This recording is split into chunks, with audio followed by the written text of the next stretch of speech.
Hi everyone, welcome once again on your own YouTube channel Vicky Sirs Academy।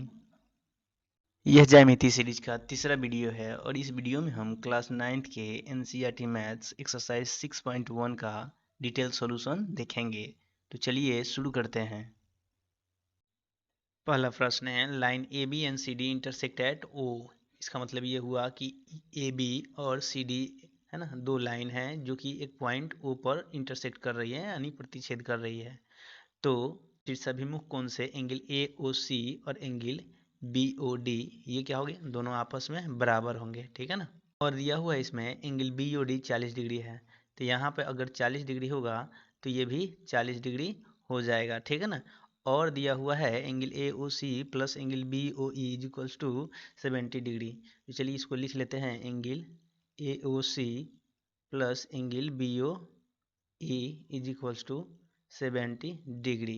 Angle AOC कितना दिया हुआ है 40 degree plus angle BOE is equals to 70 degree. तो यहाँ से angle BOE is equals to हम लिख सकते हैं 70 डिग्री माइनस 40 डिग्री अर्थात 30 डिग्री, ठीक है ना। तो BOE कितना निकल गया, BOE ये वाला 30 डिग्री हो गया, ठीक है। चलिए अब देखिए AB पर ये तीनों कोण बन रहे हैं, AOC, COE और BOE, है ना। तो इन तीनों कोणों का जो कितना होगा 180 डिग्री और इन दोनों कोणों का जो कितना है 70 डिग्री। तो ये बच जाएगा, उसका मान कितना होगा 110 डिग्री, ठीक है ना। तो एंगल COE 110 डिग्री होगा। अब हमको निकालना है इसका रिफ्लेक्स ऑफ एंगल COE। तो रिफ्लेक्स ऑफ एंगल ये हो जाएगा आपका, मतलब कि इसको हमको निकालने के लिए, ये वाला एंगल निकालने के लिए हमको 360 से है ना 110 को माइनस करना पड़ेगा। तो यहाँ पे हम लिख देंगे 360 डिग्री माइनस 110 डिग्री, अर्थात ये कितना आया 250 डिग्री।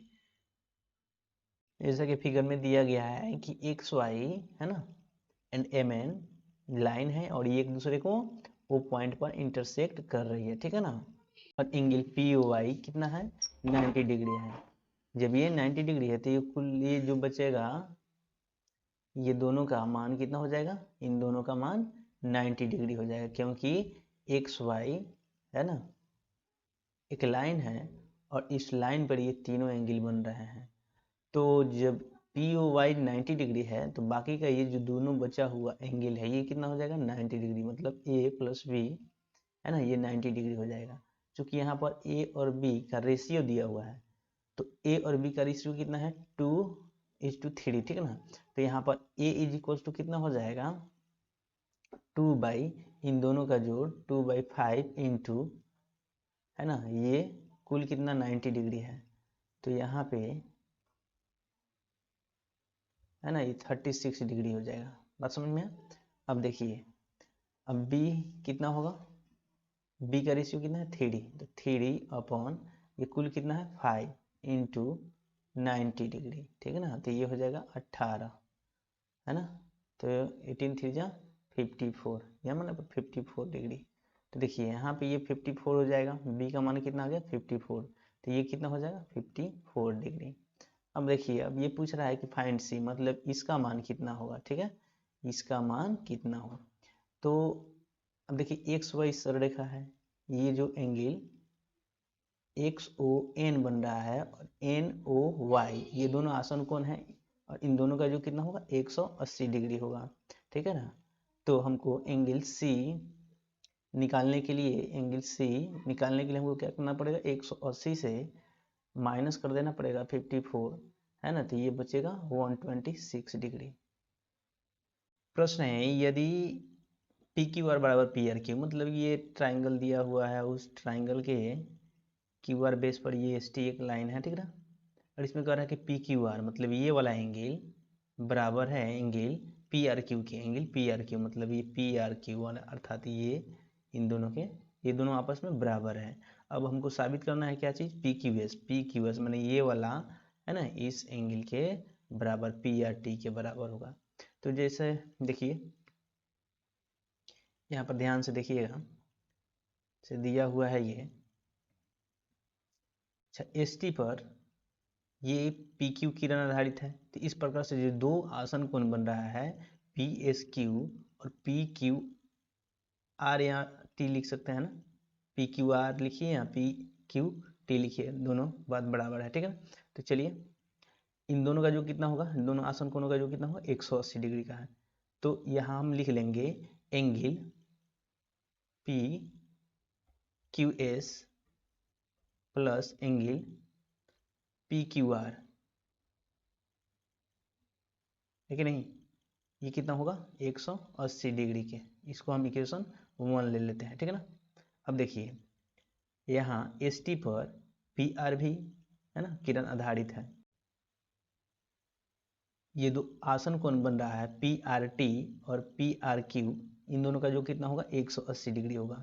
तो यहाँ पे हम लिख सकते हैं angle PRT plus angle PRQ, इनका जो कितना होगा 180 डिग्री होगा। ये समीकरण 2 ले लेते हैं, ठीक है ना। अब देखिए समीकरण और 1 और समीकरण 2 में इन दोनों का राइट बराबर है तो लेफ्ट ही बराबर हो जाएगा।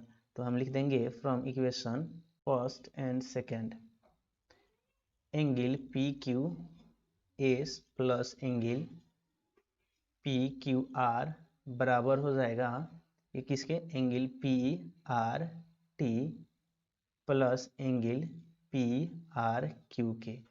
अब देखिए PQR ये बराबर है PRQ के, तो PQR, इसमें जो PQR है इसको हम यहाँ पे लिख सकते हैं PRQ। तो चलिए लिख देते हैं एंगल PQS प्लस PQR को हम क्या कर देंगे PRQ, angle PRQ is equals to angle PRT plus angle PRQ। अब देखिए PRQ इधर भी, इस साइड भी है और इस साइड भी है ना, तो ये दोनों क्या हो जाएंगे, कैंसिल आउट हो जाएंगे। तो यहाँ पे बच क्या जाएगा, angle PQS is equal to angle PRT। देखिए हमको यही साबित करना था, PQS is equal to PRT, हमको यही साबित करना था, जो कि सिद्ध हो चुका है। चौथा प्रश्न है, यदि x plus Y is equals to W plus Z तो सिद्ध कीजिए कि AOB एक सरल रेखा है, ठीक ना।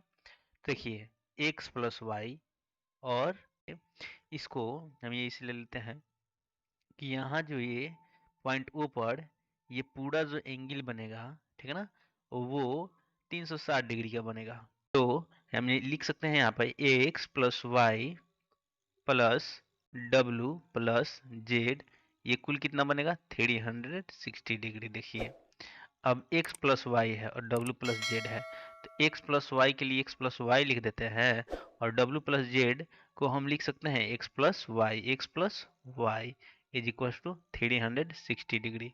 अब देखिए x प्लस वाई है मतलब 2 है, 2 x है और 2 y है, तो यहाँ पे लिख सकते हैं 2 into X plus Y is equal to 360 degree. तो x प्लस वाई कितना हो जाएगा, ये हो जाएगा 180 डिग्री। अब देखिए x प्लस वाई ये आ गया 180 डिग्री, तो ये दो आसन कोण है, मतलब BOC और AOC, ये दो आसन कोण है, अर्थात x प्लस वाई ये दोनों आसन कोण है, इन दोनों का योग कितना है 180 डिग्री है। तो जैसा कि हम जानते हैं कि यदि दो आसन कोणों का योग है ना 180 डिग्री हो, तो जो नन कॉमन आर्म होता है, जो अउभयनिष्ठ भुजा होती है, वो एक सरल रेखा बनाती है ना। तो AO और OB क्या हो जाएगा, एक सरल रेखा हो जाएगा, ठीक है ना। AO और OB एक क्या हो जाएगा, एक ही सरल रेखा, मतलब AB एक सरल रेखा हो जाएगा। नहीं, अभिगृहित 6.2 था, जो कहता था कि यदि दो आसन कोणों का योग 180 डिग्री है तो उनकी अउभयनिष्ठ भुजाएं एक रेखा बनाती है। यहाँ पर मान लेते हैं कि ये है A और ये है B और ये है O और ये है C है, ठीक है ना।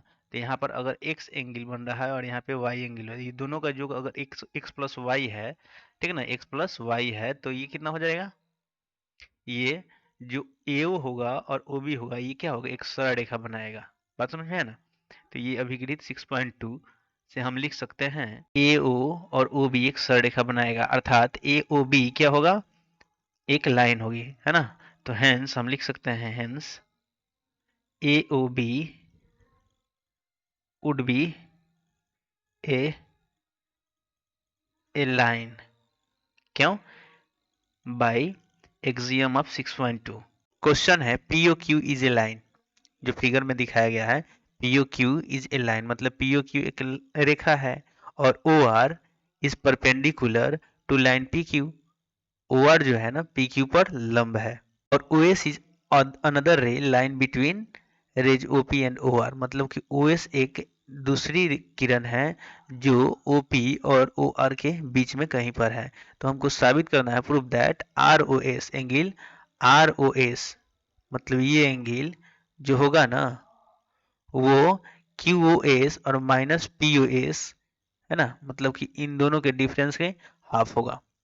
तो यहाँ पे देखिए OR, चूंकि OR लंब है PQ पर तो यहाँ पे 90 डिग्री का एंगल बनेगा और स्पष्ट है कि यहाँ भी ये 90 डिग्री का एंगल बनेगा। तो यहाँ पे हम लिख देते हैं angle QOR is equals to 90 degree है ना, और ये POR भी होगा, एंगल POR भी 90 डिग्री के बराबर होगा। तो चलिए हमको सिद्ध करना है, हमको प्रूफ करना है QOS माइनस POS। तो सबसे पहले हम QOS को हम क्या लिख सकते हैं, चलिए हम इसका प्रूफ देखते हैं। तो हम यहाँ पे QOS को लिख सकते हैं angle QOS is equals to हम लिख सकते हैं QOR और SOR, ठीक है ना, ये ROS। बात समझ में आया ना कि ये देखिए ये जो है SOQ या QOS, ये QOR और ROS ये दोनों एंगल्स का योग है। तो हम यहाँ पे QOR के जगह पर लिख सकते हैं 90 डिग्री प्लस है ना, और ROS एंगल ROS ये लिख देंगे। तो अब चलिए इसको मान लेते हैं इक्वेशन 1 और यहाँ पे POS है तो एंगल POS के लिए हम क्या लिख सकते हैं, एंगल POS ये जो है ये छोटा वाला एंगल है ना, इसके लिए हम लिख सकते हैं एंगल POR माइनस कर देंगे SOR एंगल, SOR को मतलब कि इस बड़े वाले एंगल से ये छोटा वाला एंगल हम माइनस कर देंगे तो ये बच क्या जाएगा एंगल SOP या POS। तो एंगल POS के लिए हम क्या लिख सकते हैं, एंगल POR, तो चलिए POR के लिए हम क्या लिख दें 90 डिग्री माइनस ROS, ठीक ना, एंगल ROS और इसको ले लेते हैं equation 2।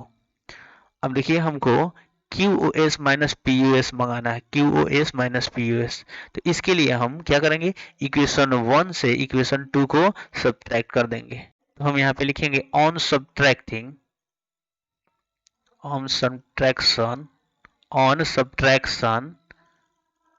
Equation second from equation first, ये क्या हो जाएगा angle QOS minus angle POS is equals to 90 degree plus angle ROS। अब देखिए माइनस है तो इसको माइनस करेंगे तो यहाँ 90 डिग्री माइनस एंगल ROS हो जाएगा, ठीक है ना। तो देखिए angle QOS minus angle POS is equals to अब 90 प्लस एंगल ROS अब माइनस 90 और ये कोष्ठक हटेगा ना, ब्रैकेट हटेगा तो ये माइनस माइनस प्लस हो जाएगा तो प्लस एंगल ROS हो जाएगा, ठीक है ना। तो ये 90 से 90 सब्ट्रैक्ट होकर के है ना ये खत्म हो जाएगा और बचेगा यहाँ पे angle QOS minus angle POS is equals to twice of angle ROS। अब यहाँ पर 2 क्या है, ROS के साथ मल्टीप्लाई है तो हम एंगल लिख सकते हैं angle ROS is equals to, और ये 2 आकर के इधर है ना भाग लग जाएगा तो ये हो जाएगा angle QOS minus angle POS हमको यही प्रूफ करना था। उम्मीद करते हैं कि ये समझ में आया होगा। क्वेश्चन 6 है, it is given that X Y Z angle is equals to 64 degree. मतलब कि यहाँ पे मान लेते हैं हम एंगल एक्स और ये वाई और ये जेड, ठीक ना, जिसका मेजर कितना है 64 डिग्री है कि नहीं। And X Y is produced, X Y कहाँ तक बढ़ाया गया है, P तक बढ़ाया गया है, एक्स वाई को P तक बढ़ाया गया है। Draw a figure from the given information, हमको एक फिगर ड्रॉ करना है, ये दिया नहीं गया है, ये फिगर ड्रॉ करना है। तो चलिए ये ड्रॉ कर चुके हैं हम।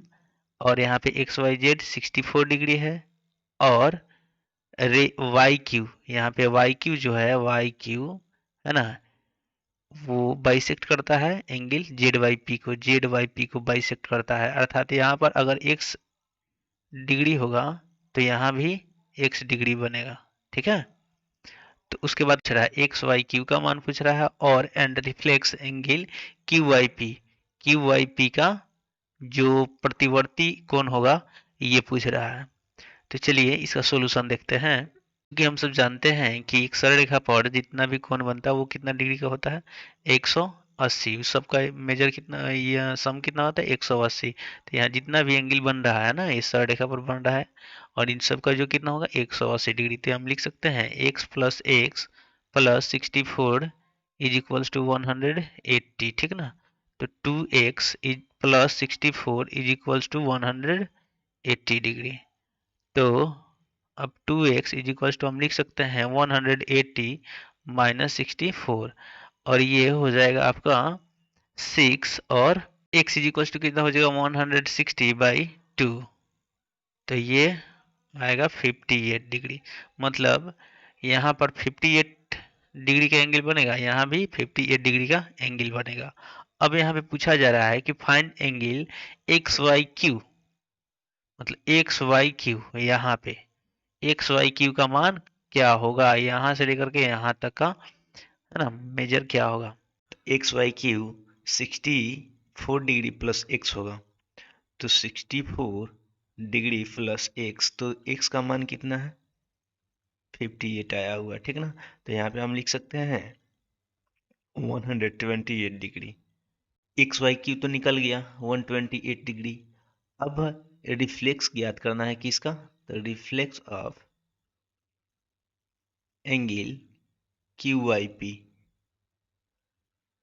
तो reflex of Q Y P का रिफ्लेक्स ज्ञात करना है। तो ये पूरा का है ना योग हो जाएगा। इसका योग कितना होगा, तो हमको 360 डिग्री माइनस करना पड़ेगा कितना 58 डिग्री। तो ये हो जाएगा, तो reflex of angle Q Y P is equals to 302 degree. ये रहा आंसर, ठीक है ना। तो उम्मीद करते हैं ये सब समझ में आया होगा। अगर कुछ समझ में नहीं आए तो कमेंट सेक्शन में ज़रूर लिखिएगा। पूरे वीडियो को वॉच करने के लिए, ठीक है ना। थैंक्स, मिलते हैं नेक्स्ट वीडियो में।